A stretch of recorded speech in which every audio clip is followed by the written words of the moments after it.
हरे कृष्णा। रसपान करेंगे पाप मोचनी एकादशी की व्रत कथा। हिंदू पंचांग के अनुसार चैत्र माह के कृष्ण पक्ष की एकादशी को पाप मोचनी एकादशी व्रत कहा जाता है। पाप मोचनी एकादशी का व्रत करने से जातक को पापों से मुक्ति मिलती है और अंत में मोक्ष की प्राप्ति होती है। प्यारे भक्तों, जानिए कि साल 2025 में पाप मोचनी एकादशी व्रत कब है। हिंदू पंचांग के अनुसार 25 मार्च 2025 को एकादशी तिथि सुबह 5:05 पर प्रारंभ होगी और 26 मार्च 2025 को सुबह 3:45 पर समाप्त होगी। उदया तिथि में पाप मोचनी एकादशी का व्रत 25 मार्च 2025 मंगलवार को रखा जाएगा। और भक्तों, पाप मोचनी एकादशी व्रत पारण का समय रहेगा 26 मार्च 2025 बुधवार।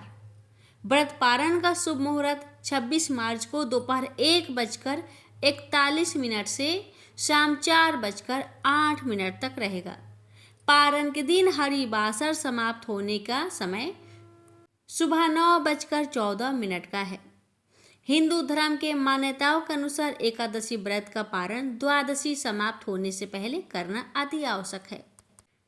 एकादशी व्रत का पारण हरिवासर के दौरान नहीं करना चाहिए। हरिवासर द्वादशी तिथि की पहली चौथाई अवधि है, इसलिए एकादशी व्रत तोड़ने के लिए सुबह का समय सबसे उपयुक्त माना गया है। भक्तों, जानिए पाप मोचनी एकादशी व्रत विधि। इस दिन सुबह ब्रह्म मुहूर्त में उठकर स्नान कर ले। इसके बाद भगवान सूर्य को जल अर्पित करके व्रत का संकल्प ले। फिर मंदिर की साफ सफाई करके घर के मंदिर में दीप प्रज्वलित करें। भगवान विष्णु और माता लक्ष्मी का गंगा जल से अभिषेक करें। इसके बाद दोनों को वस्त्र अर्पित करें और माता लक्ष्मी का श्रृंगार की सामग्री भी अर्पित करें। भगवान विष्णु और माता लक्ष्मी को मिठाई का भोग लगाएं। फिर व्रत कथा का पाठ करके अंत में भगवान की पूरी श्रद्धा के साथ आरती करें। अंत में जितना ज़्यादा हो सके लोगों को प्रसाद बांटे। तो आइए भक्तों, हम रसपान करते हैं पाप मोचनी एकादशी व्रत की संपूर्ण कथा। प्रेम से बोलिए विष्णु भगवान की अनंत स्वरूपों की जय। धर्मराज युधिष्ठिर बोले, हे जनार्दन, चैत्र मास के कृष्ण पक्ष की एकादशी का क्या नाम है तथा उसकी विधि क्या है?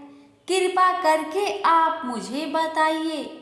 श्री भगवान बोले, हे राजन, चैत्र मास के कृष्णा पक्ष की एकादशी का नाम पाप मोचनी एकादशी है।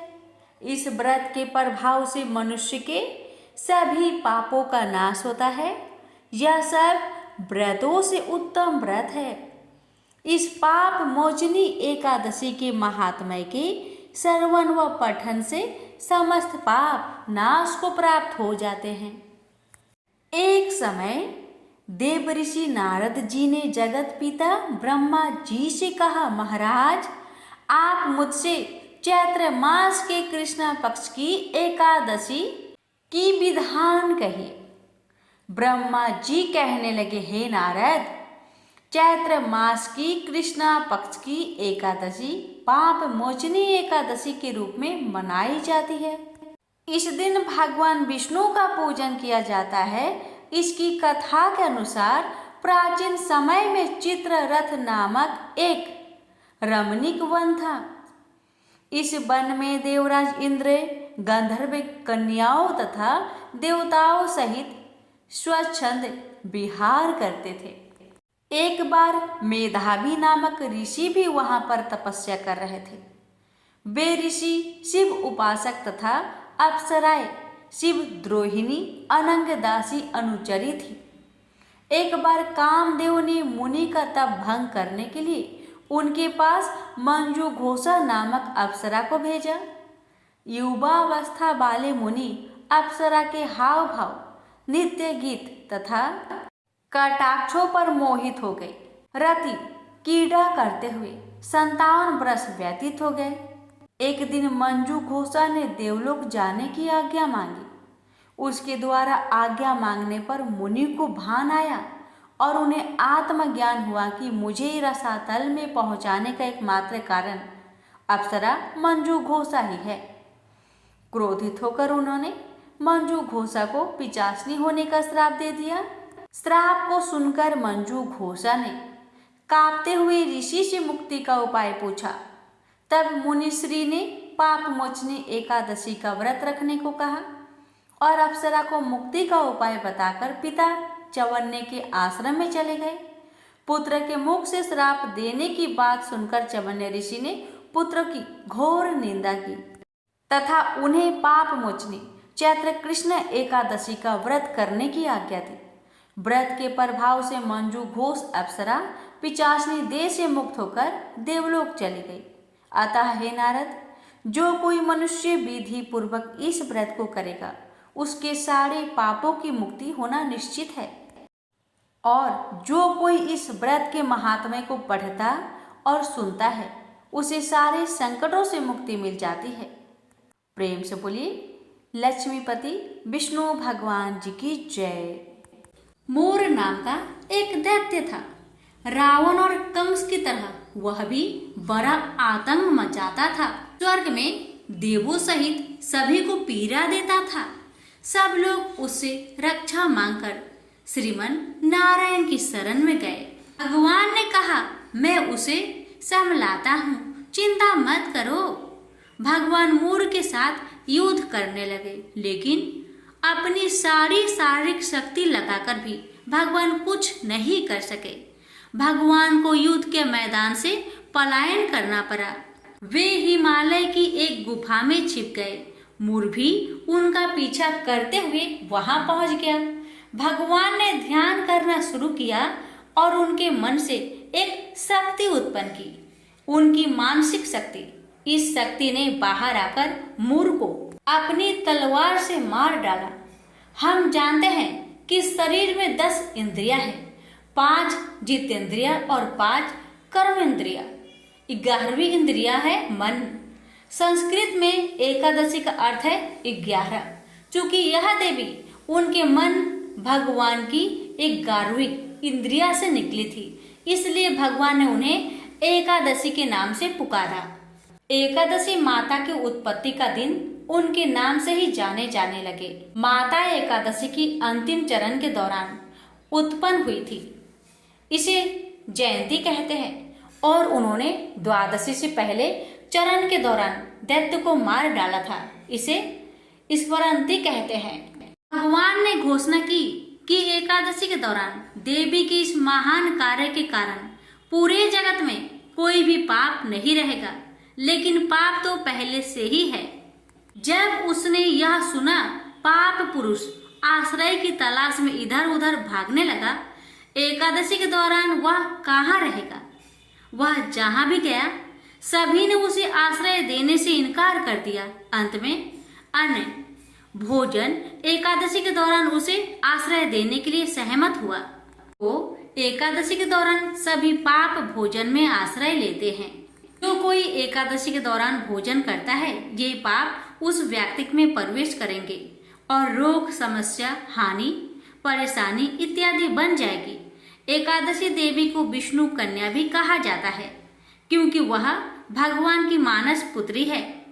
उनकी मूर्ति पूरी जगन्नाथ मंदिर और द्वारिका धाम में है। भगवान के धर्म की रक्षा के लिए जितने भी अवतार हैं, वे सभी एकादशी के दिन हुए हैं, इसलिए यह इतना पवित्र दिन है। प्रेम से बोलिए लक्ष्मी नारायण की जय, एकादशी माता की जय। राजा अमरीश भगवान श्री हरि के परम भक्त थे। वे पृथ्वी के 7 द्वीप, अचल संपत्ति और अतुल ऐश्वर्य के शासक होने पर भी इन्हें सबले तुल्य समझते थे, क्योंकि वे जानते थे कि जिस धन वैभव के लोभ में पड़कर मनुष्य घोर नरक में जाता है, वह केवल 4 दिन की चांदनी है। राजा अमरीश का भगवान श्री कृष्ण में और उनके प्रेमी साधुओं में परम प्रेम था। उन्होंने अपने मन को श्री कृष्ण के चरणों में, वाणी को भगवान के गुणों का गान करने में, हाथों को श्री हरि के मंदिर मार्जन में और अपने कानों को भगवान की मंगलमयी कथा के श्रवण में लगा रखा था। उन्होंने अपने नेत्रों को श्री हरि की विग्रह व मंदिरों के दर्शन में नासिका को उनके चरण कमलों पर चढ़ी श्रीमती तुलसी की दिव्य गंध में और जीवा को भगवान के प्रति अर्पित नैवेद्य प्रसाद में संलग्न कर दिया था। राजा अम्बरीश के पैर भगवान के क्षेत्र आदि की पैदल यात्रा करने में ही लगे रहते और वे सिर से भगवान श्री कृष्ण के चरण कमलों की वंदना किया करते थे। इस प्रकार उन्होंने अपने सारे कर्म यज्ञ पुरुष इंद्रियातीत भगवान के प्रति उन्हें सर्वोत्तम एवं सर्वरूप समझकर समर्पित कर दिए थे और भागवत भक्त ब्राह्मणों की आज्ञा अनुसार वे इस पृथ्वी का शासक करते थे। उन्होंने बड़ी बड़ी दक्षिणा वाले अनेकों अश्वमेध यज्ञ करके यज्ञाधिपति भगवान की आराधना की थी। उनकी प्रजा महात्माओं के द्वारा गाए हुए भगवान के उत्तम चरित्रों का बहुत सम्मान करती, किसी समय बड़े प्रेम से श्रवण करती और किसी समय उनका गान करती। इस प्रकार उनके राज्य के मनुष्य देवताओं के अत्यंत प्यारे स्वर्ग की भी इच्छा नहीं करते। राजा अम्बरीश की अनन्य प्रेममयी भक्ति से प्रसन्न होकर भगवान ने उनकी रक्षा के लिए सुदर्शन चक्र को नियुक्त कर दिया था, जो विरोधियों को भयभीत करने वाला एवं भगवान भक्तों की रक्षा करने वाला है। एक बार उन्होंने अपनी पत्नी के साथ भगवान श्री कृष्ण की आराधना करने के लिए 1 वर्ष तक द्वादशी प्रधान एकादशी व्रत करने का नियम ग्रहण किया। उन्होंने 3 रात का उपवास किया और एक दिन यमुना जी में स्नान करके भगवान श्री कृष्ण की पूजा की। तत्पश्चात पहले ब्राह्मणों को स्वादिष्ट और अत्यंत गुणकारी भोजन कराकर उन लोगों के घर 60 करोड़ गौएं सुसज्जित करके भेज दी। जब ब्राह्मणों को सब कुछ मिल चुका तब राजा ने उन लोगों से आज्ञा लेकर व्रत का पारण करने की तैयारी की। उसी समय श्राप और वरदान देने में समर्थ स्वयं दुर्वासा जी भी उनके यहाँ अतिथि रूप में पधारे। राजा अम्बरीश उन्हें देखते ही उठकर खड़े हो गए, आसन देकर बैठाया और विविध सामग्रियों से उनके चरणों में प्रणाम करके भोजन के लिए प्रार्थना की। दुर्वासा जी ने राजा अम्बरीश की प्रार्थना स्वीकार कर ली और इसके बाद आवश्यक कर्मों से निवृत्त होने के लिए वे नदी तट पर चले गए। वे ब्रह्मा का ध्यान करते हुए यमुना के पवित्र जल में स्नान करने लगे। इधर द्वादशी केवल घड़ी भर शेष रह गई थी। धर्मज्ञ अम्बरीश ने धर्म संकट में पड़कर ब्राह्मणों के साथ परामर्श किया। उन्होंने कहा, ब्राह्मण देवताओं, ब्राह्मण को बिना भोजन कराए स्वयं खा लेना और द्वादशी रहते पारण न करना दोनों ही दोष है। इसलिए इस समय जैसा करने से मेरी भलाई हो और मुझे पाप न लगे ऐसा काम करना चाहिए।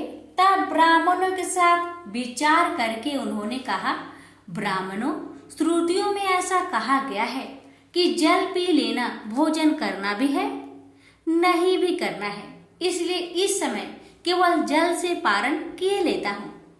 ऐसा निश्चय करके मन ही मन भगवान का चिंतन करते हुए राजश्री अम्बरीश ने जल पी लिया और फिर दुर्वासा जी के आने की राह देखने लगे। दुर्वासा जी आवश्यक कर्मों से निवृत्त होकर यमुना तट से लौट आए। जब राजा ने आगे बढ़कर उनका अभिनंदन किया तब उन्होंने अनुमान से ही समझ लिया कि राजा ने पारण कर लिया है। उस समय दुर्वासा जी बहुत भूखे थे। वे क्रोध से थर थर कांपने लगे। उन्होंने हाथ जोड़कर खड़े अम्बरीश से डट कर कहा, आओ देखो तो सही, यह कितना क्रूर है। यह धन के मद में मतवाला हो रहा है। भगवान की भक्ति तो इसे छू तक नहीं गई और यह अपने को बड़ा समर्थ मानता है। आज इसने धर्म का उल्लंघन करके बड़ा अन्याय किया है। मैं इसका अतिथि होकर आया हूँ। किंतु फिर भी मुझे खिलाए बिना ही इसने खा लिया। अच्छा देख, तुझे अभी इसका फल चखाता हूँ। यो कहते कहते वे क्रोध से जल उठे। उन्होंने अपनी एक जटा उखाड़ी और उससे अम्बरीश को मार डालने के लिए एक कृत्या राक्षसी उत्पन्न की। वह आग के समान जलती हुई हाथ में तलवार लेकर राजा अम्बरीश पर टूट पड़ी। परम पुरुष परमात्मा ने अपने सेवक की रक्षा के लिए पहले से ही सुदर्शन चक्र को नियुक्त कर रखा था। जैसे आग क्रोध से गुर्राते हुए सांप को भस्म कर देती है, वैसे ही चक्र ने दुर्वासा जी की कृत्या को जलाकर ढेर कर दिया।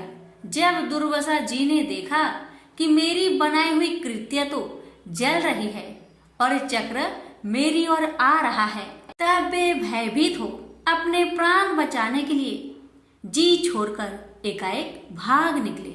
जैसे ऊंची ऊंची लपटों वाला दवानल सांप के पीछे दौड़ता है, वैसे ही भगवान का चक्र तो मेरे पीछे लग गया है। तब दुर्वासा जी दिशा, आकाश, पृथ्वी, अतल, बीतल आदि नीचे के लोक, समुद्र, लोकपाल और उनके द्वारा सुरक्षित लोक एवं स्वर्ग तक में गए। परंतु जहां जहां वे गए वहीं वहीं उन्होंने असहा तेज वाले सुदर्शन चक्र को अपने पीछे लगा देखा। जब उन्हें कहीं भी कोई रक्षक न मिला तब वे तो डर गए। अपने प्राण बचाने के लिए वे देव शिरोमणि ब्रह्मा जी के पास गए और बोले, ब्रह्मा जी आप स्वयंभू हैं, भगवान के इस तेजोमयी चक्र से मेरी रक्षा कीजिए। ब्रह्मा जी ने कहा, दुर्वासा जी मैं शंकर जी, दक्ष, भृगु आदि, प्रजापति, भूतेश्वर आदि सब जिनके बनाए नियमों में बंधे हैं तथा जिनकी आज्ञा सिरोधार्य करके हम लोग संसार का हित करते हैं, उनके भक्त के द्रोही को बचाने में हम समर्थ नहीं है। जब ब्रह्मा जी ने इस प्रकार दुर्वासा को निराश कर दिया तब भगवान के चक्र से संतप्त होकर वे कैलाशवासी भगवान शंकर की शरण में गए। शंकर जी ने कहा, दुर्वासा जी जिनसे पैदा हुए अनेकों ब्रह्मांडों में हमारे जैसे हजारों चक्र काटते हैं, यह चक्र उन्हीं विश्वेश्वर का शस्त्र है। यह हम लोगों के लिए असह है। तुम उन्हीं की शरण में जाओ, वे भगवान ही तुम्हारा मंगल करेंगे। निराश होकर दुर्वासा जी श्री हरि भगवान के परम धाम बैकुंठ की तरफ में भागे। दुर्वासा जी भगवान के चक्र की आग से जल रहे थे। वे भगवान के चरणों में गिर पड़े। उन्होंने कहा, हे अच्युत्य, हे अनंत, आप संतों के एकमात्र इच्छित हैं। प्रभु, संपूर्ण जगत के जीवन दाता, मैं अपराधी हूँ, आप मेरी रक्षा कीजिए। आपका परम प्रभाव न जानने के कारण ही मैंने आपके प्यारे भक्त का अपराध किया है। प्रभु, आप मुझे बचाइए। श्री भगवान ने कहा, दुर्वासा जी मैं सर्वथा भक्तों के अधीन हूँ, मुझ में तनिक भी स्वतंत्रता नहीं है। जो भक्त स्त्री, पुत्र, गृह, गुरुजन, प्राण, धन, इहलोक और परलोक सबको छोड़कर केवल मेरी शरण में आ गए हैं, उन्हें छोड़ने का संकल्प भी मैं कैसे कर सकता हूँ। इसमें संदेह नहीं कि ब्राह्मणों के लिए तपस्या और विद्या परम कल्याण के साधन है, परंतु यदि ब्राह्मण उद्दंड और अन्यायी हो जाए तो वे ही दोनों उल्टा फल देने लगते हैं। दुर्वासा जी सुनिए, मैं आपको एक उपाय बताता हूँ जिसका अनिष्ट करने से आपको इस विपत्ति में आना पड़ा है। आप उसी के पास जाइए, उनसे क्षमा मांगिए, तब आपको शांति मिलेगी। सुदर्शन चक्र की ज्वाला से जलते हुए दुर्वासा लौटकर राजा अम्बरीश के पास आए और उन्होंने अत्यंत दुखी होकर राजा के पैर पकड़ लिए। दुर्वासा जी की यह चेष्टा देखकर और उनके चरण पकड़ने से लज्जित होकर राजा अम्बरीश भगवान के चक्र की स्तुति करने लगे। अम्बरीश ने कहा, प्रभु सुदर्शन, आप अग्नि स्वरूप है, भगवान के प्यारे, हजार दांत वाले चक्र देवा, मैं आपको नमस्कार करता हूँ। समस्त अस्त्र शस्त्रों को नष्ट कर देने वाले एवं पृथ्वी के रक्षक, आप इन ब्राह्मण की रक्षा कीजिए। आप कृपा करके हमारे कुल के भाग्योदय के लिए दुर्वासा जी का कल्याण कीजिए। हमारे ऊपर यह आपका महान अनुग्रह होगा। यदि मैंने कुछ भी दान किया हो या किया हो अथवा अपने धर्म का पालन किया हो, यदि हमारे वंश के लोग ब्राह्मण को ही अपना आराध्य देव समझते रहे हो, तो दुर्वासा जी की जलन मिट जाए। भगवान समस्त गुणों के एकमात्र आश्रय स्थल है। यदि मैंने समस्त प्राणियों की आत्मा के रूप में उन्हें देखा हो और वे मुझ पर प्रसन्न हो, तो दुर्वासा जी का हृदय की सारी जलन मिट जाए। अब राजा अम्बरीश ने दुर्वासा जी को सब ओर से जलाने वाले भगवान के सुदर्शन चक्र की इस प्रकार स्तुति की। तब उनका प्रार्थना से चक्र शांत हो गया। जब दुर्वासा चक्र की आग से मुक्त हो गए और उनका चित्त स्वस्थ हो गया, तब वे राजा अम्बरीश को अनेकानेक उत्तम आशीर्वाद देते हुए उनकी प्रशंसा करने लगे। दुर्वासा जी ने कहा, धन्य है, आज मैंने भगवान के प्रेमी भक्त का महत्व देखा। राजन, मैंने आपका अपराध किया, फिर भी आप मेरे लिए मंगल कामना ही कर रहे हैं। महाराज अम्बरीश, आपका हृदय करुणा भाव से परिपूर्ण है। आपने मेरे ऊपर महान अनुग्रह किया। अहो, आपने मेरे अपराध भुलाकर मेरी रक्षा की है। जब से दुर्वासा जी चक्र से जीवन रक्षा के लिए भाग रहे थे, तब से राजा अम्बरीश ने भोजन नहीं किया था। वे दुर्वासा जी के लौटने की राह देख रहे थे। अब उन्होंने दुर्वासा जी के चरण पकड़ लिए और उन्हें प्रसन्न करके विधि पूर्वक भोजन कराया।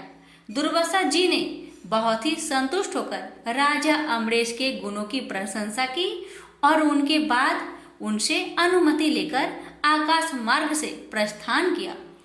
जब सुदर्शन चक्र से भयभीत होकर दुर्वासा जी भाग रहे थे, तब से लेकर उनके लौटने तक 1 वर्ष का समय बीत गया था।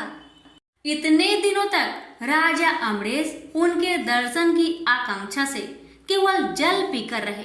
दुर्वासा जी के जाने के बाद उनके भोजन से बचे हुए अत्यंत पवित्र अन्न को राजा ने सपरिवार ग्रहण किया।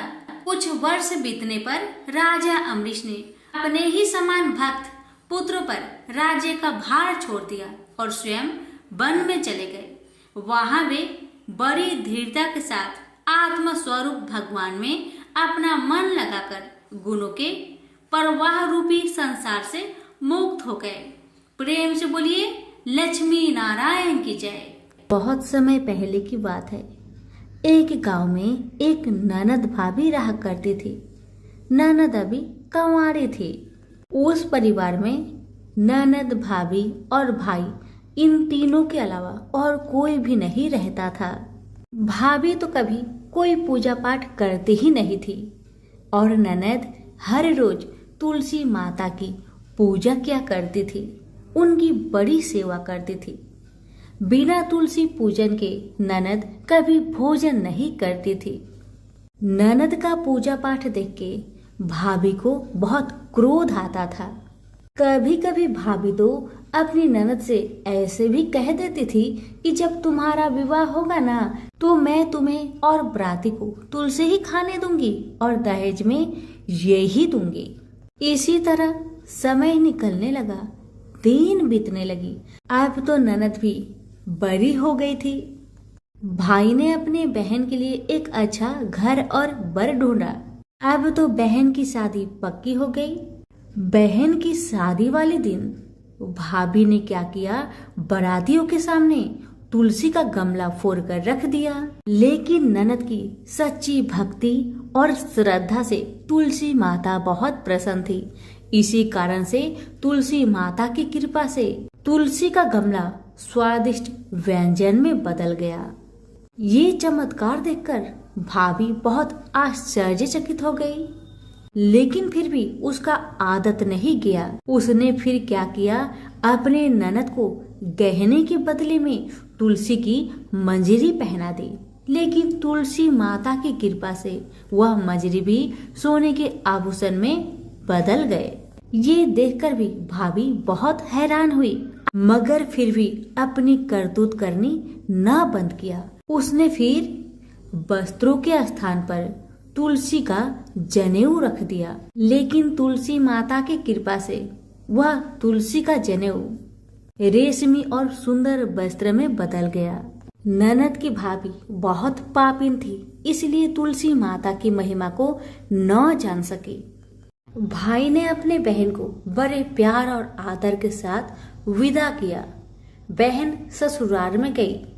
ससुराल वाले उसके दहेज आदि के बारे में बहुत बड़ाई करने लगे। जब ये बात भाभी को मालूम हुई तो उसे बड़ा आश्चर्य हुआ और तुलसी जी की पूजा का महत्व उसको समझ में आ गया। भाभी की एक लड़की थी। अब भाभी सोचने लगी, क्यों ना मैं भी अपनी बेटी को तुलसी माता की पूजा करने को कहूँ। अब तो भाभी अपनी लड़की से कहने लगी कि तू भी तुलसी माता की सेवा कर, तुझे भी बुआ की तरह फल मिलेगा। पर लड़की अपनी माँ के जैसी ही थी, उसे तुलसी की सेवा में मन नहीं लगता था। भाभी की लड़की हर रोज सुबह स्नान करके ऊपर के मन से अपनी माँ की बात रखने के लिए तुलसी माता की पूजा कर लिया करती थी, मगर मन उसका पूजा में कभी नहीं लगा। इसी तरह समय बीतते गया। इस बार भाभी ने खुद अच्छा घर और वर देखकर अपनी बेटी का विवाह तय किया। और जब विवाह का समय आया तो भाभी ने सोचा, जैसा व्यवहार मैंने अपनी ननद के साथ किया वैसा ही व्यवहार मैं अपनी बेटी के साथ करूंगी, क्योंकि मैंने जो ननद के साथ व्यवहार किया उसी व्यवहार के कारण ननद को इतनी इज्जत मिली थी। क्यों ना मैं भी अपनी लड़की के साथ वैसा ही व्यवहार करूं। अब जैसे ही बाराती वाले आए, भाभी ने तुलसी जी का गमला को फोड़कर बाराती के सामने रख दिया, परंतु इस बार मिट्टी मिट्टी ही रही। मंजरी व पत्ते भी अपने पूर्व रूप में ही रहे तथा जनेऊ भी जनेऊ ही रहा। सभी बाराती भाभी की बुराई करने लगे। ससुराल में भी लड़की की और उसकी माँ की बहुत बुराई हो रही थी। भाभी को अपनी ननद से बहुत जलन होता था। इस कारण भाभी अपनी ननद को बहुत कम ही घर पर बुलाया करती थी। पर भाई अपने बहन को बहुत मानता था।